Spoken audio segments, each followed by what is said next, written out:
Welcome, everyone. I'm Amy Seeley, president of Seeley Test Pros and Leap, helping students to succeed in all kinds of tests from 8th grade to grad school throughout Ohio.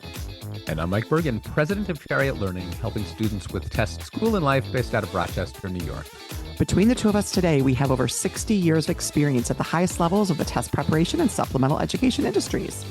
We both love to talk and learn about the latest issues in education, testing, and admissions. So let's get down to tests and the rest. The fascinating topic we want to explore today is how data is transforming the way students navigate college decisions. But first, let's meet our special guests, Braden and Cooper Weissman. Braden and Cooper Weissman are the co-founders and co-CEOs of NerdApply. Braden was a competitive athlete and team builder at heart. He brought a performance-driven mindset to everything he has done. He was named Arizona Student and Athlete of the Year in 2021 and carried that same discipline and leadership to the University of Michigan, where he co-founded multiple ventures, including Dorm Doctor AI, Dynamic Purchasing Solutions, and Whitev. He was accepted into the University of Miami's four-year MD MBA program, but chose to defer to fully commit to building NerdApply. He is passionate about creating tools that reward collaboration, integrity, and real-world outcomes. Cooper, a lifelong builder, began teaching himself to code at a young age and launched businesses while still in high school, some of which had to be registered in his older brother's name because he was not old enough to open a bank account himself. At Dartmouth College, he immersed himself in entrepreneurship and leadership, serving as a student leader of the Magnuson Center and winning the Global Venture Capital Investment Competition. His curiosity and systems-oriented thinking continue to shape NerdApply's product vision today. Cooper is driven by experimentation, thoughtful problem solving, and building communities around shared ideas. Welcome. Thank you so much for having us, Amy and Mike. We appreciate being here. This is exciting. Cooper, Braden, we're excited to have you on the show. We have a lot to talk about regarding data and college admissions, but before we do that, you guys have fascinating stories. You both came from slightly different well, first you came from the same background, and then you had different backgrounds, and now you kind of have the same background again. So let's talk about your stories. Braden, we will start with you. Same background, different backgrounds, back to it. The Cooper and I have always been a team since we were young, and I think the different backgrounds where they diverged was I was on a medical school journey, but Cooper always was pulling me back into this entrepreneurial world constantly, time and time again. And so, yeah, we did a couple ventures together. Our first was in education, helping schools get items that weren't on the approved vendor list. And, we were helping teachers. We got out of education, and then we made the mutual decision as brothers to come back into this education world. So to be sitting here with you two today, just as esteemed professionals that have been helping students for so many years, it's an honor. It's truly an honor. Thank you. We love the hustle. Amy and I both came to entrepreneurship late in life, but you guys seem like you were entrepreneurs out of the womb. Cooper, you much earlier than us, Mike. the fact that you had to use your brother so that you could get into business. Why have you always been so focused on kind of exploring where your interests took you and how that met the market? Well, I think it's always just been a lot more interesting than doing my homework. I'd rather just try and solve a problem. I think it's once you have that first taste of being able to actually do something and then people start using it, it's really it's always drawn me in, and I'm lucky that now I've drawn in Braden too. So the two of us just get to do it all the time. It's the best thing ever. And that's the entrepreneurial journey, right? Identifying a problem, creating a solution, and then potentially, crossing your fingers and hoping that the world wants to pay for your solution, right? It's one of the most engaging games of all. And the fact that you can throw off this phenomenal value and help so many people along the way just makes it more fun. 100%. It does. That is where the fun comes from. Yeah, Braden and I are Pell Grant students. And so coming from that background, I think one of our goals, we've been lucky enough now where we actually just get to play it like a game. We get to just enjoy the actual aspects of using business to shape the world and and being able to treat it always like just strategy has been a great part of it. But yeah. And can you tell our listeners, what does NerdApply do, right? Just tell us first, what does it do? Yeah, very simplistically, what NerdApply helps college counselors do is store, organize, and refer back to their old past applications of students. But more importantly, similarly to the way that healthcare systems share de-identified patient data to improve healthcare, we help education systems do the exact same thing to improve education. So sharing qualitative de-identified student profiles to improve the access to data and information in college admissions. So who's the end user for NerdApply? The end user is the college counselor, whether that's a private school counselor, a public school counselor, or a private college counselor, leveraging the information with their students. Got it. Yeah. So high school-based counselors, whether they're school-based or independent, do colleges also use NerdApply? No, colleges do not use NerdApply. No, this is for college counselors only. Exactly. Thanks for clarifying that. Yeah. Awesome. And how would this help a counselor better perform their job? So what we really focus on is we were those students not so long ago applying to school. And what we believe is that every student should have access to see full case studies. You just need case studies. You need to be able to see what a profile looks like. And so any counselor in the world can now come on NerdApply and for free in seconds look at full case studies from across America with essays, extracurriculars, the whole thing. So we're talking about a lot of data out there, right? A lot to cull through. So obviously, tell us more about kind of why does the college admissions process feel more complicated today, let's just say, than it might have been in like Mike in my day? Yeah, Cooper, you want to jump in on that one? Yeah, and don't take any guesses as to when our day actually was. We said 60 years, Mike. They can do some math.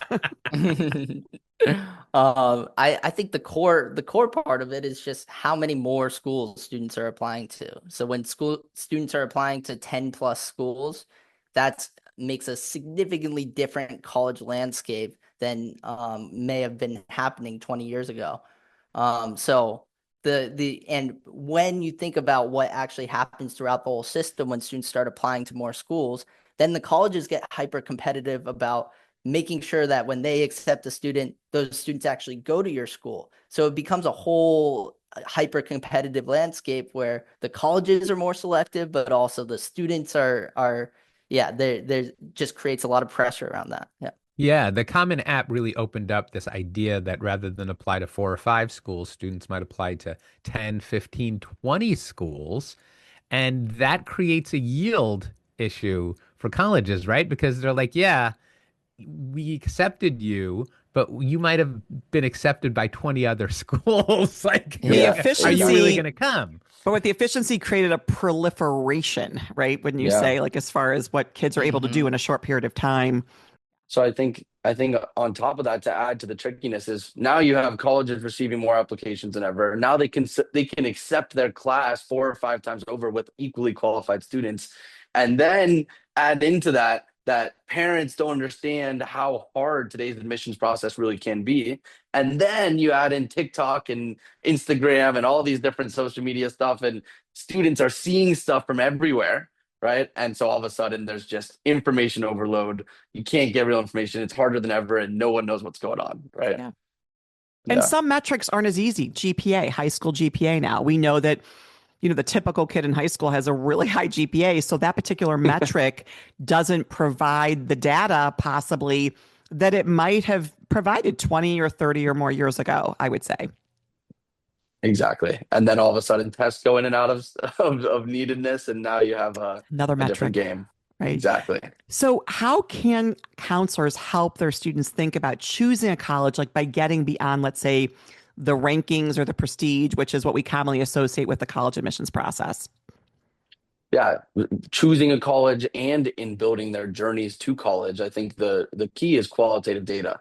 We're looking at what do extracurriculars look like? How do you help a student not just throw every different opportunity, right? And just, that was my journey in high school. It was, go and do this club and that sport and this club and that club and do this and do that with no real interest driving anything. And so what counselors can really do is they can help a 9th grader just entering high school, show them that, these are what profiles look like. This is how you can align your extracurriculars with your potential major, with your interests, and that the students who have the most success are the ones that are truly following what drives them.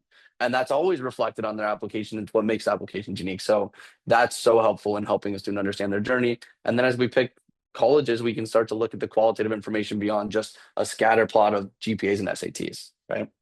I think what's interesting what you're mentioning, you said like basically like ninth graders, right? I mean, Yeah. ideally, if a ninth grader had some idea of what colleges they might be interested in, being really thoughtful or deliberate about what activities they give their time to, what they prioritize in their schedule, all of that data, right? We all know is accumulated. And for a typical high schooler, when they get to senior year, you can't change that data at the end, but you certainly can be thoughtful or mindful of it as you accumulate it. Yeah. And we're the last people to say that ninth graders need to know where they want to go to college when they get to True. high school. But I think that what we do emphasize is we want all students to feel very strong and secure in following their interests and not feeling like somebody has to do something, right? That's really the piece that I took out of what you had shared, was that at the very beginning of the process, meaning the very beginning of high school, a lot of students get the impression that they need to be in a ton of different activities. They're still subscribing to the myth of the well-rounded student. And I feel like counselors could do a lot to inform students early. Instead of joining 20 different clubs and activities because you feel you need to be well-rounded, follow your interests. If there are particular things you feel passionate about that you really want to spend your time doing, and you excel, you show commitment over time, you show leadership, not only are you going to have a much better high school experience, but you're actually going to be finding your fit for what happens at the next level. Exactly. And that's reflected in the data is the beautiful thing as well. Yeah. We can really see that the students who create spike and really do commit to things over time have better outcomes, right? And so showing a student that in their early days is so important and just can really alleviate a lot of pressure. Yeah, 100%. So there's this sense that there's new information that counselors need to see, let's not just say counselors, like any gatekeeper, any adult who helps students on the journey to college, from the early days of just thinking about, yeah, I might want to go to college one day, to right before you're submitting applications, or really even after. A lot of professionals, a lot of adults are working with outdated information, or they're guessing at what schools need. Where can clarity be found, and why should people be looking? To clarify, are you asking where can clarity be found on what colleges are looking for, Like or getting improving, updating information. We talk all the time about the fact that the last 5 years or so have represented more change in the college and yeah, testing environment than the 3 decades before that. And so every year, some people stay current and others fall behind. yeah, yeah. I think the in our experience talking to as we talk to probably 20 counselors a day at this point, and our experience is that everyone shares this general notion of we want to be up to date with the information, but we don't really know how, right? Right. Like, And that's basically what I'm asking. I'm yeah, putting that question because maybe you don't know, but maybe you do. Maybe you have some suggestions. I think what we believe is that, whether it's our company or whether it's just data in general, we believe that the infrastructure to share amongst counselors and build institutional collective knowledge is one of the only ways that we'll be able to really help students at scale. So that's what we try to do. And beyond that, I think it's a commitment to learning by counselors, which we feel a lot. We would shine a spotlight on counselors and say, I think that they're a group of people who is always committed to learning and embodies that well. Do you interact either kind of on the program app level or just outside of that with the common data set at all? Yeah, so our entire platform pulls in common data set information. And then you compare that with case studies to help with students. So absolutely. So, I mean, that's critical, right? You're talking about the most current information, and the common data set is as fresh as it gets. As Yeah. fresh as it gets and still not quite fresh, right, Cooper? Well, as it gets. There's no 12 perfect months fresh, information, Mike. right? It's a really hard question of where you get the data, because the truth is the data is not really out there about what's actually working. Like, what are the students doing? What are the actual processes? Because that's all private student information. So I think that to actually get the data, that's kind of the premise of creating a data sharing network where you actually get consent from students and you analyze the past in that way. So does that, yeah.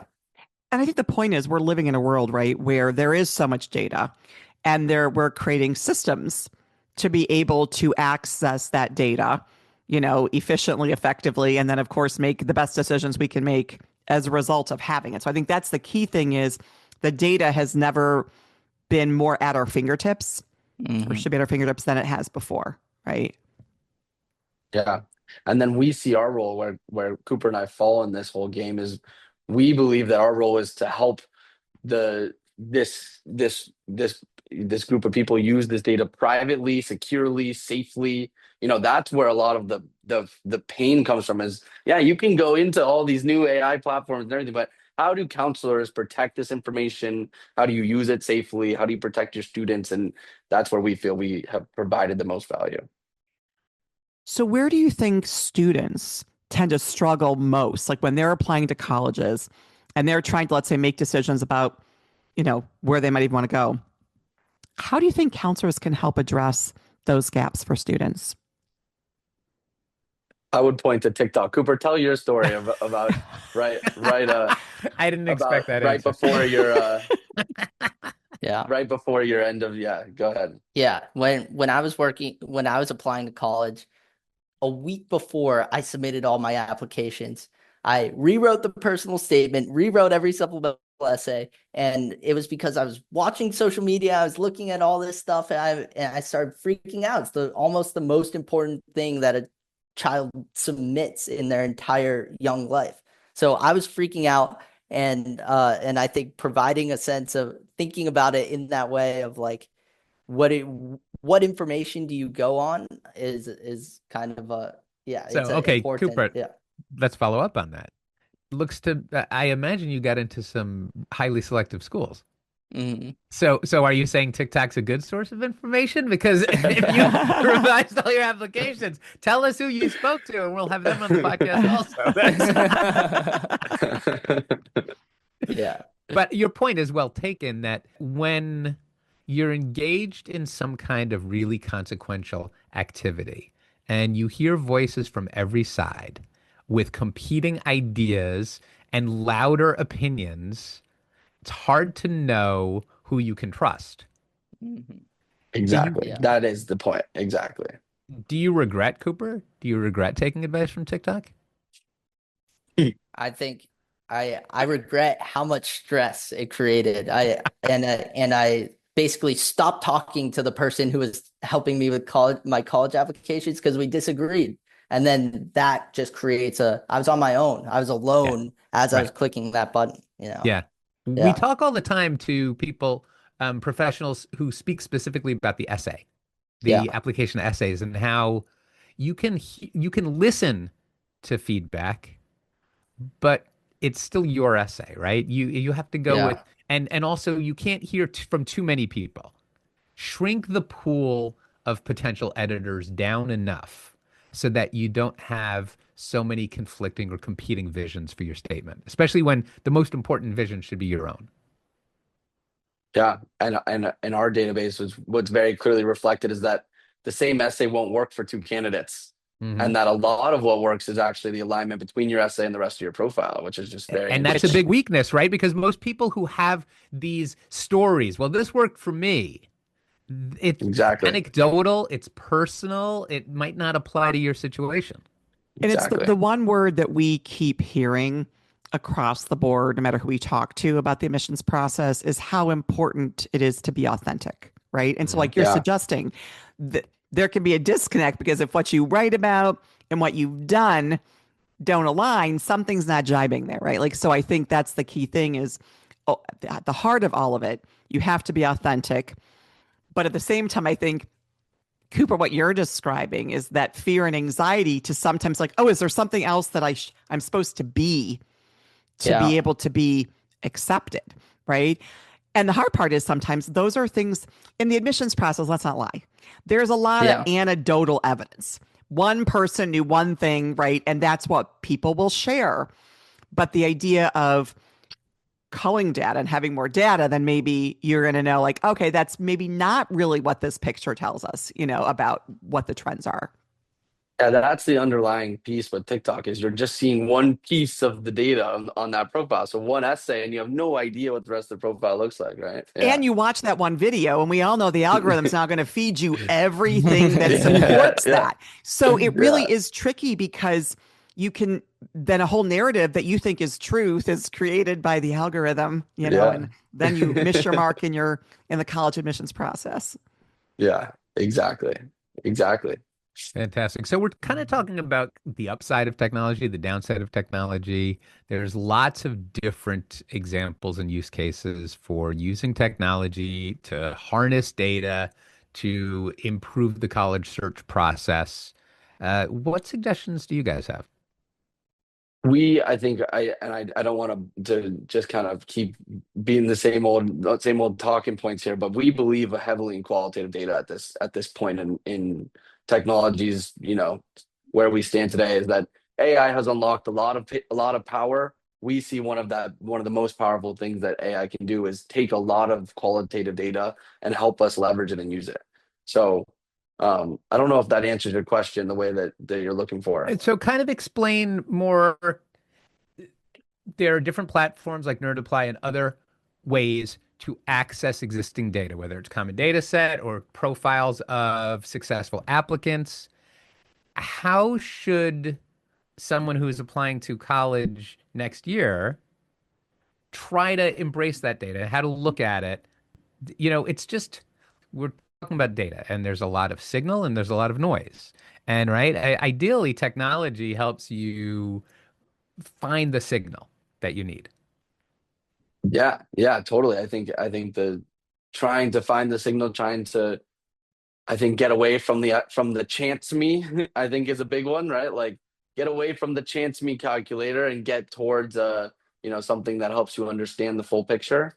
Yeah, Cooper, do you have an answer to that question? Yeah, I think what we're trying to create and very intentionally with the business is focusing on the college counselors. Because when a lot of times when a student or a family sees a random piece of data, it just makes them way more stressed out. It makes the whole process way too hard to go after. So we can help collate the data into a very specific part that can then be passed along and interpreted by a person, by a real human and not just a system, then we could do something meaningful. So that's kind of the way we see this going forward. Well, what I'm kind of hearing too, and obviously earlier, I alluded to the quantitative pieces of the college admissions process, right? Which of course are GPA and let's say test score. And those are numbers. We can see what the high numbers are. And obviously, when we talk about some of these platforms like Score and Naviance and the scattergrams, they only reflect the quantitative data. I think what's really interesting that you guys are bringing to this conversation is the idea of there's qualitative data and where can we find that? And then, of course, how does that make something in the process more actionable? Because before we could know what the quantitative tells us. But now we're looking at like, is there a way to manage qualitative data in a process that has, if it's a holistic review, then those qualitative pieces are significant if colleges are really representing that they're in a holistic review. Yeah. I think a helpful thing here might be us giving you two examples of how does this work in practice, right? Like that might be something valuable. Sure. I'd love to tell you one of my favorite kind of searches and uses of NerdApply I saw recently, which was a counselor came into NerdApply and searched to please show for my family one student accepted and one student rejected to Columbia. Put these applications in a table, compare them side by side, and then build a one-pager that allows me to help my family understand the importance of spike in a student's profile. And then what was produced was this comparison side by side of a student with a 1570 rejected to Columbia, pre-med student, right? biology, like all kinds of awards, amazing. And then a student with a 1550 accepted. So lower SAT, and now you start looking through the application side by side. You share the case studies with the family, do a review with them, and you're able to really show them the bottom of this, which is that the alignment between and commitment over time is what led to this acceptance, right? Even with the slightly lower SAT Like score. pulling, you're pulling the threads. You're pulling Exactly. the threads that are not visible to most, that are not to most people. Exactly. Well, you know what's interesting, and here's where it makes sense to me. I'm going back to what you were saying earlier, Amy, about authenticity. Authenticity is not a quantitative factor. Right. But you can pull all of the elements and you can look. If you look at the difference between an authentic and inauthentic application, then you can actually see it. Then that's the data that you need to say, okay, now I get what you mean by authentic. And not, I hear what you're saying about authentic, but I know that there are 20 different activities that I should just be putting. Like they just blow past it. And that, that concept of spike, which I think is synonymous with when we talk about angular students versus rounded students, right? It's that idea that you're over-indexing in the places that are relevant to you, because then you're telling the world who you are. And a piece worthy of note to the youths in the room. When Mike and I applied to college many years ago, which of course is similar, at least at this point, still to the traditional parent right now, it was about breadth. You wanted to be participating in a million different things. And so I built an application for myself for college that meant I did a lot of different things. So in this particular case, it's understanding possibly that the narrative can be, have you shown depth, right? And this angularity that Mike's speaking of. And that's an important thing for people to understand is, you can't make it up, but you certainly can recognize where are the authentic parts of your story and then articulate that in your college admissions application. Exactly. Yeah. I look at these. So we have now 140,000 of these applications in this database. And I look at these case studies every day. And now it's like, it's not even a question to me. When I click on one of these profiles that was admitted to an amazing school, every single time there's something that stands out. It's like, oh, they did this amazing thing. Oh, they had this really interesting thing. So it's really. So are you suggesting that when you read them, you actually in your back of your mind, like make a prediction of, I bet this is what happened with this student? Because it sounds like a good party game, guys. Like, let's throw out a profile and let's all vote at who wins. Interact. We actually have that. It's called Nerdle, and we used to have a game just like that. But that's hilarious. Yes, exactly. Yeah, exactly. We're bringing back the Nerdle game. Bring back the Nerdle. We want to play. All right, listen, Braden, Cooper, we could talk with you all day, obviously, but we are out of time. Thanks so much for joining us today. Thank you so much for having us. It's been so much fun. If listeners would like to reach you, what's the best way for them to do that? Head right to our website, www.nerdapply.com. Awesome. We hope you enjoyed this discussion as much as we did. Be sure to join us for another fascinating topic and guest on the next Tests and the Rest. Did you enjoy this episode as much as we did? Find expanded links and more for this and all of our episodes at our show page at testsandtherest.com. While you're there, be sure to explore everything the larger TestBright site has to offer, including real, expert, unbiased answers to the toughest admissions testing questions. Of course, we'd love for you to rate, review, and subscribe to Test and the Rest on your favorite podcast platform. If there's a topic or guest you'd like us to feature, just let us know and spread the word.